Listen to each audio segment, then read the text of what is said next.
दोस्तों, आपको हमारे मन की चाहत चैनल में एक बार फिर से स्वागत है। भगवान श्री कृष्ण के अनुसार मनुष्य को अपने घर की चीजें भूल से भी दूसरों को कभी उधार में अथवा भेंट में नहीं देनी चाहिए। इन चीजों के साथ ही घर से लक्ष्मी भी चली जाती है। मित्रों, हमें बचपन से ही सिखाया जाता है कि दूसरों की मदद करने से, दूसरों को दान देने से मनुष्य को पुण्य मिलता है। भगवान श्री कृष्ण के अनुसार जो मनुष्य अच्छे कर्म करते हैं उन्हें उसका अच्छा फल ही मिलता है। परंतु कुछ चीजें ऐसी होती हैं जो आपको भूल से दूसरों को नहीं देनी चाहिए, क्योंकि अगर ये चीजें आप दूसरों को देते हैं तो इन चीजों के साथ आपके घर की सुख समृद्धि भी चली जाती है, क्योंकि इन्हीं चीजों के साथ आपके घर की शांति, सुख, समृद्धि जुड़ी हुई होती है। अगर यह चीजें आप दूसरों को दे देते हैं तो आपको दर्दता का सामना करना पड़ सकता है। विष्णु पुराण में इन चीजों का उल्लेख किया गया है। इन चीजों का संबंध मां लक्ष्मी से माना जाता है। हम सभी जानते हैं कि मां लक्ष्मी का हमारे जीवन में कितना अधिक महत्व है। जिस घर पर मां लक्ष्मी की कृपा होती है वहां पर सदैव धन, वैभव, सुख, शांति का आगमन होता है। अगर मां लक्ष्मी किसी कारणवश रुष्ट हो जाती है तो घर से सुख, संपत्ति और वैभव भी नष्ट हो जाता है। इसलिए आप भी ध्यान में रखें कि अपने घर में मौजूद ऐसी चीजें जिनका संबंध मां लक्ष्मी से है, दूसरों को कभी उधार में ना दे।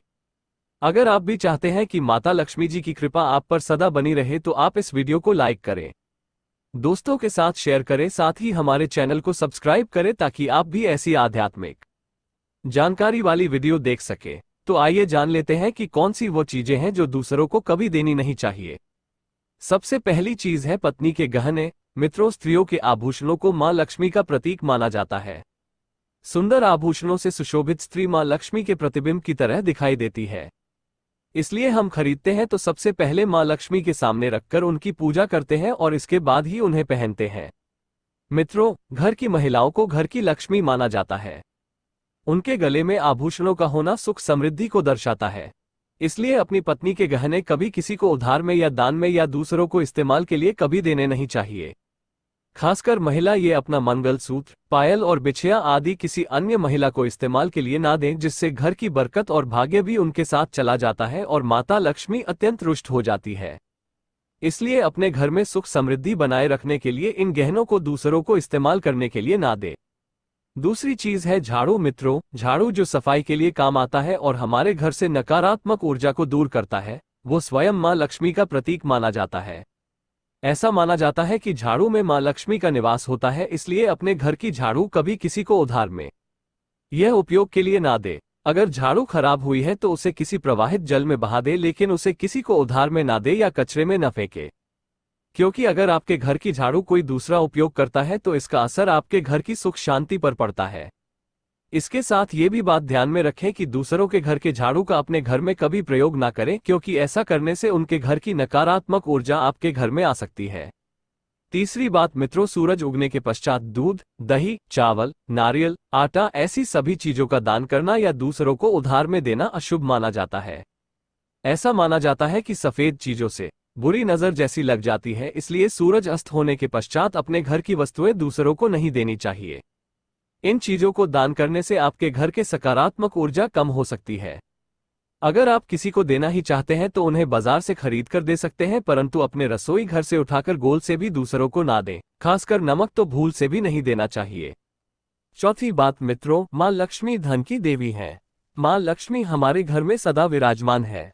ऐसा में सदा ही प्रयास करना चाहिए। जिस घर पर मां लक्ष्मी की कृपा होती है वहां पर धन की वृद्धि अवश्य होती है। इसलिए अगर आपने अपने पत्नी के पास कोई धन रखा हुआ है तो वो पैसा किसी को उधार में नहीं देना चाहिए।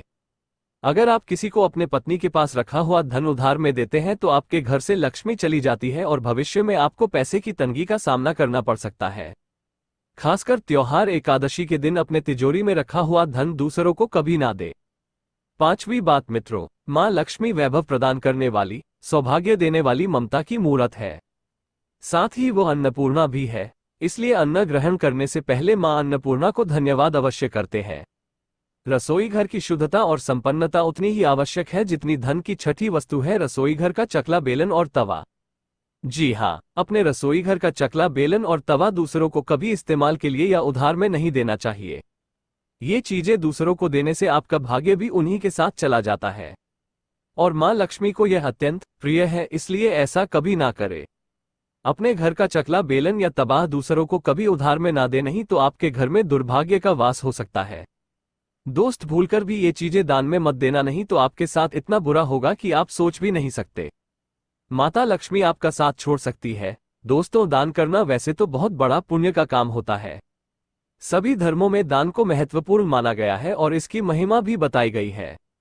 लेकिन दान करते वक्त ये ध्यान रखना चाहिए कि आप क्या दान कर रहे हैं और इसका आप पर क्या असर होगा, क्योंकि कई बार अक्सर ऐसी चीजें दान करने से व्यक्ति कंगाल हो जाता है।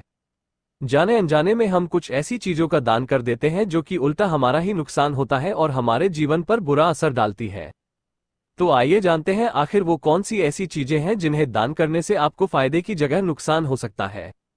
दोस्तों, आगे बढ़ने से पहले एक बार सच्चे दिल से कमेंट बॉक्स में जरूर लिख दें, जय महालक्ष्मी, जय श्री गणेश। माता लक्ष्मी की कृपा सभी भक्तों पर बनी रही।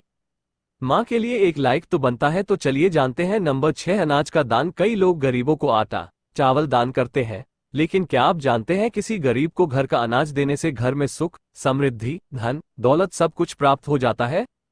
महालक्ष्मी बा माता अन्नपूर्णा अति प्रसन्न होती है। लेकिन क्या आपको पता है अनाज का दान करते समय इस मंत्र का जाप अवश्य करना चाहिए। मंत्र कुछ इस प्रकार है जो कि 3 बार बोलना है। ओम विष्णुवे नमः, ओम विष्णुवे नमः, ओम विष्णुवे नमः कहकर श्रद्धापूर्वक दान का समापन करें। इस मंत्र के बिना अनाज का दान करने वाला व्यक्ति पाप का भागीदार हो जाता है, जो कि शास्त्रों में बताया गया है। ऐसा दान विफल हो जाता है। अक्सर लोग दान कर देते हैं, लेकिन उन्हें उस दान का पुण्य प्राप्त नहीं हो पाता। असल में यही वजह है कि आप बिना मंत्र के दान करते हैं। इसीलिए हमेशा अनाज का दान देते समय मंत्र पढ़ना चाहिए। दान करें बहुत ही शुभ माना गया है। आप इस मंत्र को मन में पढ़े, सकारात्मक ऊर्जा के होती है प्राप्ति, व्यक्ति धन दौलत से मालामाल हो जाता है।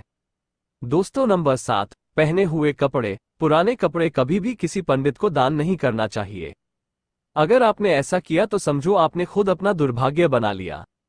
अगर आप इन कपड़ों को किसी गरीब को देते हैं तो यह उचित है, लेकिन किसी भी ब्राह्मण को कभी भी पुराने कपड़ों का दान करना उचित नहीं है। हमेशा याद रखें, गरीबों को फटे कपड़े भी कभी दान ना करें। इससे आपका भाग्य दुर्भाग्य में बदल सकता है। दोस्तों, नंबर 8, झाड़ू। किसी भी व्यक्ति को झाड़ू का दान नहीं करना चाहिए। ऐसा करने से माता लक्ष्मी नाराज होती और घर में धन की कमी हमेशा होने लगती है। इसीलिए झाड़ू कभी भी दान नहीं करनी चाहिए। झाड़ू दान करने से स्वयं महालक्ष्मी को बाहर करना माना जाता है। इससे उल्टा आप पूरी तरह से बर्बाद हो सकती है। अगर आप किसी को झाड़ू देना चाहते हैं तो दे सकते हैं, परंतु उसे दान का नाम ना दें, लेकिन झाड़ू नया खरीद कर ही दें। दोस्तों, नंबर 9, बासी खाने का दान। कभी भी बासी खाने का दान नहीं करना चाहिए। जो मनुष्य गरीबों को छोटा समझता है और उसे बासी खाने के योग्य समझता है तो उसे पाप लगता है, क्योंकि बासी खाना दूषित हो जाता है, फेंकने के योग्य माना गया है। शास्त्रों में बताया जाता है कि जो मनुष्य स्वादिष्ट लजीज ताज़ी भोजन करता है तो उस गरीब को भी अपने योग ही समझना चाहिए। ताज़ी बना भोजन किसी गरीब को खिलाने से स्वयं उस भोजन को ईश्वर ग्रहण करता है और आपके सभी कष्टों को हर लेता है। आपकी सभी परेशानी समाप्त हो जाती है। क्या पता उस गरीब के रूप में भगवान हो, क्योंकि ईश्वर किसी के भी रूप में आ सकता है। दोस्तों, नंबर 10, धूम्रपान। मदिरा पीने वाले व्यक्ति को दान नहीं करना चाहिए, उल्टा आप पाप के भागीदार हो सकती है। ऐसा दान हमेशा विफल रहता है। दान का दुरुपयोग करने वाला व्यक्ति शनि देव के क्रोध का सामना करता है। इसीलिए जरूरतमंद को ही दान करना चाहिए, नहीं तो दान देने वाला भी पापी कहलाएगा। तो दोस्तों, धन्यवाद।